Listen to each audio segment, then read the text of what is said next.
In far west New South Wales, specialists are few and far between.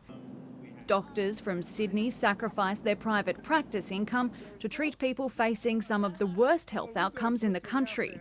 Patients supported by local Aboriginal healthcare workers. It's a big job that we do out here with our Aboriginal health staff, in particular with the clinics when we have them every month. The specialists are following up tests on 150 patients for a research project at Sydney University. And when they looked at it, they said, "Oh, go away, it's only a phone."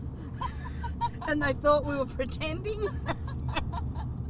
This device detects atrial fibrillation, which could lead to a catastrophic stroke. G'day, how you going, Les? All right, mate. Ladies have just asked me to come down rather than do an IECG for you. The patient places their fingers on the connectors at the back of the phone and holds on for 30 seconds. 3, 2, 1. Just processing your file. The file is then analysed by the app. Possible arterial fibrillation. They're already seeing benefits. There was up to about 6 patients with abnormalities that had never been diagnosed before. Those patients were quite surprised to find that there was an issue.